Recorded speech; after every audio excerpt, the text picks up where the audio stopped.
السلام عليكم، مرحبا بكم عندي في قناتي ومرحبا بكم في فيديو جديد. كيف ما كتشوفوا اليوم ان شاء الله غنشارك معكم كيكه بالتفاح. كتجي رائعه، كتجي طالعه وكتجي لذيذه، ما تشبعوش منها.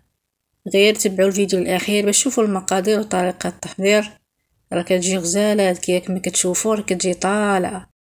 كنتمنى منكم تفاعلوا مع الفيديو، تخلوا لي جيم وتخلوا لي كومونتير زوين. وغادي نبداو بالفيديو على بركه الله. غنحتاجو في هذه الوصفه بيضه وحده كيف ما كتشوفوا. غادي نضيف ليها هنايا كاس ديال السنيده، سكر حبيبات، وقبيصه ديال الملحه وفاني. وغادي نخلط المكونات مع بعض كيف ما كتشوفوا. عاد غادي نضيف الزيت، غادي نخلطهم غير شويه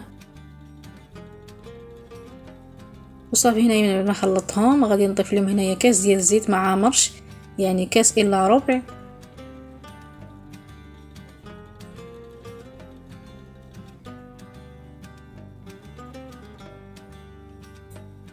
وغادي نحركهم مزيان كيف ما كتشوفوا بهذه الطريقه هذه.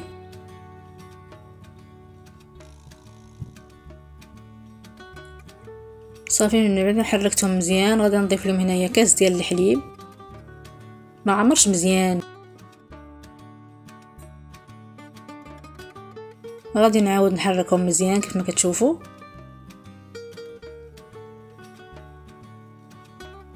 الكيكه راه ساهله في متناول الجميع وبسرعه كتوجد.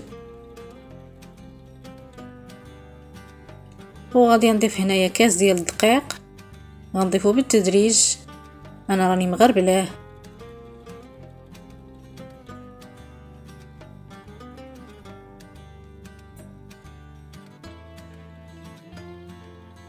غادي نضيف انايا كاس ديال الدقيق وكاس ديال الفينو. الكاس الاول انا راني كملته كيف ما كتشوفوا.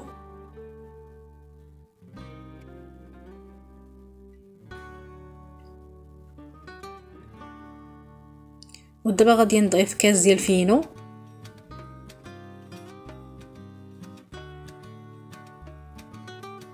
ممكن ديروا جوج كيسان ديال الدقيق ما ديروش فينو، او ممكن ديروا فقط الفينو ما ديروش الدقيق، كل واحد والاختيار ديالو. وغادي نضيف هنايا جوج خمارات بيكين باودر.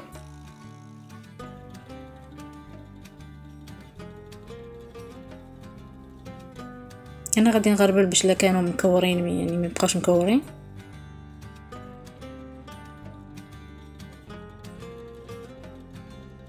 وصافي انا هنايا كيف ما كتشوفوا انا كملت الكاس الثاني ديال الفينو، يعني راح تاجينا كاس ديال الدقيق وكاس ديال الفينو، ولكن مازال هنا شويه جاتني مازال جاريه. ضفتها واحد جوج معالق ديال الفينو.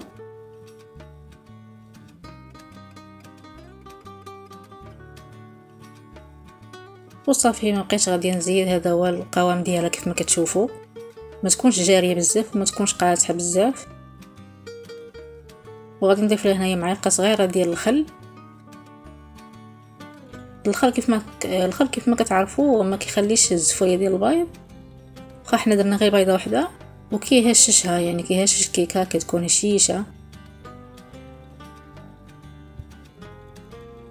وصافي دابا انا كيف ما كتشوفوا خديت هذا المول دهنته بالزبده ورشيته بالدقيق وفينو مخلطين. هذا المول اللي كيتحل. دابا غادي ندير فيه الخليط.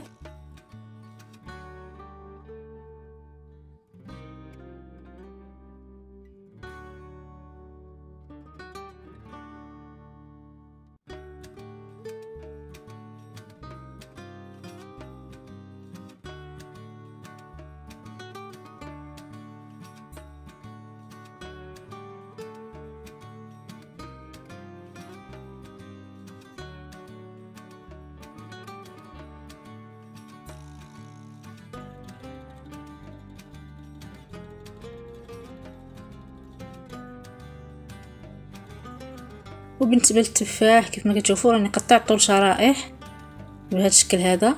وغادي نسدوه فوق الخليط ديال الكيكه بهذه الطريقه هذه، كيعطي منظر زوين للكيكه.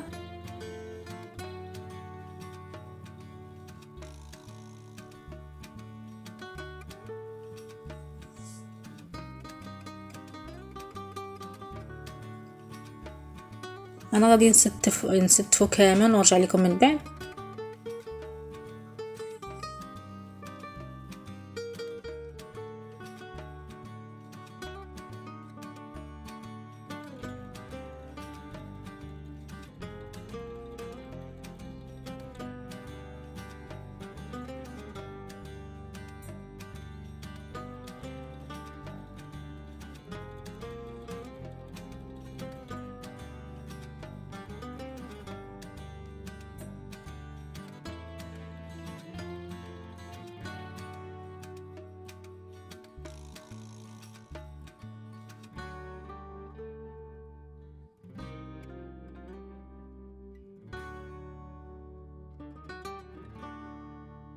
الفران يكون سخون ديجا مسخنينه من قبل.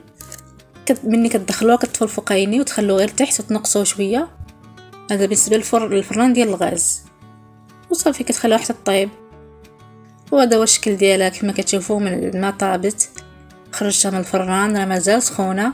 دهنتها انايا دهنتها بالناباج. ممكن انكم تدهنوها بالعسل او الكوفيتير. انا دهنتها بالناباج كيعطي منظر زوين، تتبان كتلمع. غادي نقطع معكم قطعه باش تشوفوا كيفاش كتجي من الداخل. كتجي طالعه، كتجي غزاله، كتجي لذيذه، ما تشبعوش منها. وشكرا لكم على المشاهده، والى اللقاء في فيديو قادم ان شاء الله.